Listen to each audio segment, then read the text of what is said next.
I must admit, the weather has been a bit of a shock. When we first moved here, we didn't realize Tennessee gets so cold. And it was probably about 2 weeks we'd been here, and everyone's like, oh, just you wait, Shane and Tia, like, it's going to probably snow. And we were baffled to hear that, because we thought that Tennessee was quite warm, because we've only been here in summer. And so it was so funny when we realized that. We just thought like, uh-oh, what have we gotten ourselves into? We thought that we kind of, like, I guess we thought we avoided this whole situation. I can feel my chin kind of like, I don't know, it's just like, it feels frozen. And so it's like moving, but I'm like, I can't even feel my chin really. And I'm like, is my mouth even moving? And my hands are so cold.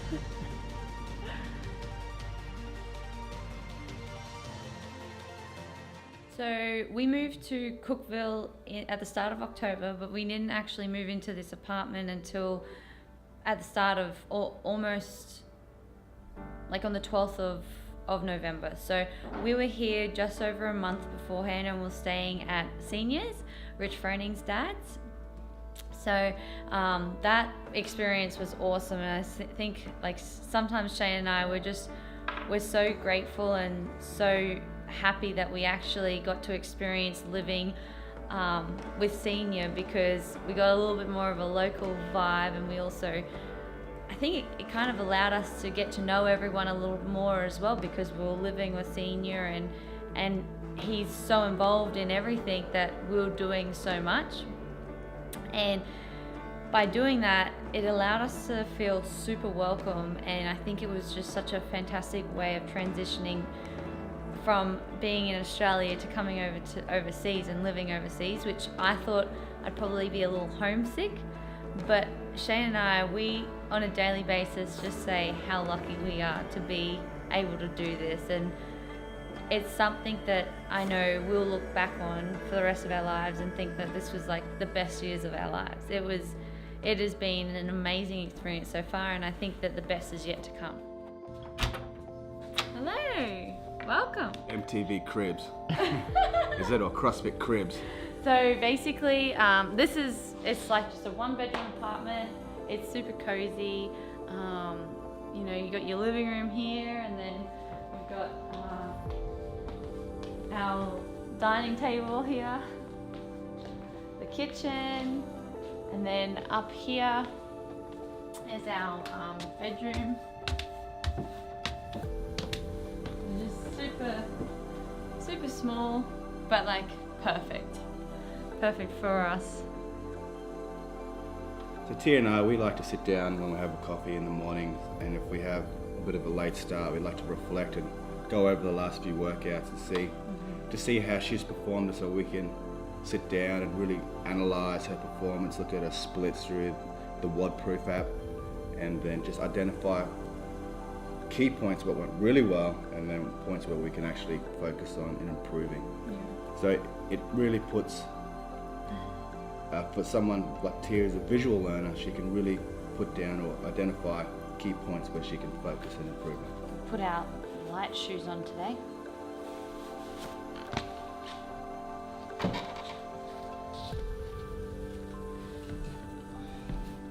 Feels so fast in these. What's your mile time? My mile time? I think it's just over 5 minutes. I guess I just try and make sure I train to be better anyway, like regardless of what specific distance and everything. So I don't solely focus on, okay, I'm just going to focus on like my mile time or my 800 or my 1RM back squat or something like that, only because it might not even be there. I'll just try and get stronger in general, or get faster and get fitter.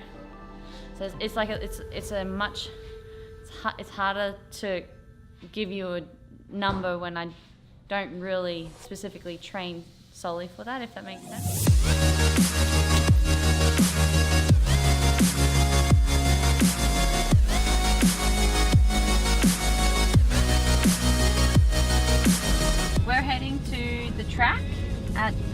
Cookville High School, and we're going to be doing some 100s today in our session.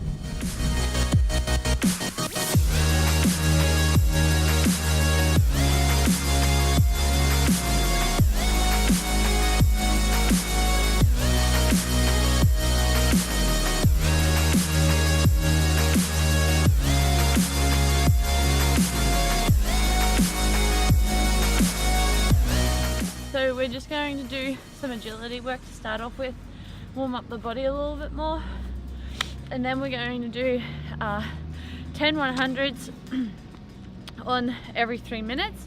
So there's going to be quite a lot of rest, but that's so I can produce quality speed. It's a little different to what we could do. I'm pretty sure it's like this. It's snowing a little bit.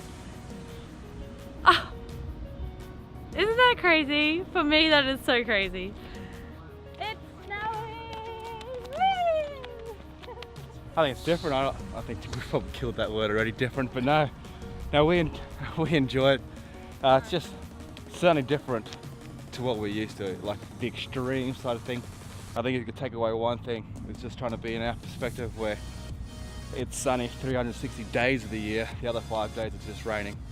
So for us to be a part of, to be on the other side of the world doing this in snow and doing what we enjoy, just crazy. It's cool.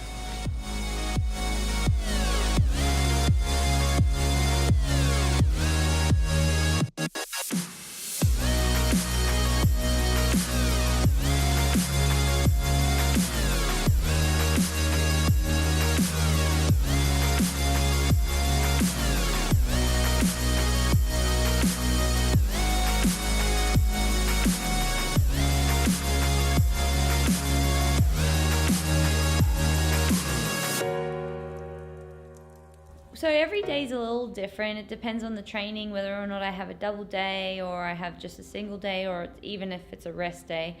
But I will typically, I'll wake up and I don't put an alarm on unless I really have to. So I'll sleep in probably 7 o'clock, even a little later sometimes.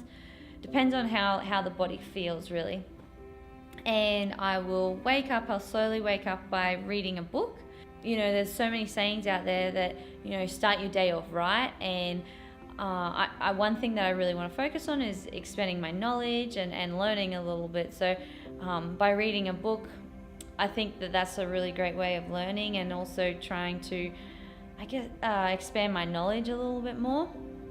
And then I'll also, after reading a chapter or so, I'll get up, I'll have a coffee, and I'll also have like a bagel and just something to eat. Sometimes it's some oats, sometimes it's just a smoothie, sometimes Shane makes scrambled eggs, which is really nice. And then from there I might check my emails and just make sure that before the day starts, if I need to arrange anything, especially with the time zones compared to back home and here, if I need to chase anything up, I'll make sure that I'm going to plan my day around that just in case. It's super important. And then it should be probably, I think that will probably be around about 10 o'clock by the time that I've slowly and adjusted and started my day. And then we'll get into session 1, or we'll go to the gym and start our session. So if it's a track session, we'll go to the track, I'll do my track, like running, and then come back home, have a little bit of a rest, have something to eat, and then we'll go back to the gym. Same with swimming, or I may even do the gym first and swimming in the afternoon. There is no specific routine or structure when it comes to that. It just depends on when Shane thinks that I need to, you know, swim before my session or swim after, as long as I get them done in the day. And then we pretty much spend a lot of our afternoons at the gym, and we would be training for about 3 hours, but I think it definitely expands a little larger than that, because there's so many amazing people there that you just get sidetracked and start talking, and you know, there's so much joking around and healthy banter between the guys at the gym that's where we hang out. Like, that's where our friends are, and that's something that, you know, Shane and I really enjoy. And then after the gym, it's pretty much almost time to come home, just settle down before going to bed. So We may go to the supermarket to get some food for dinner, and then we'll come home. I'll sometimes follow up on a few emails just in case, I didn't get that done during the day, or I'll relax and watch like a movie or some TV series, have some dinner, and go to bed. When we first realized that Shane had an opportunity to actually coach me, and that was going to be his job for that period, we were like, oh wow, I wonder how we're going to go with spending all this time together. Are we going to need a break from each other? And it's been awesome. Being able to do something with your best friend day in, day out is like the dream life. It's incredible, and we're so fortunate to be able to do that.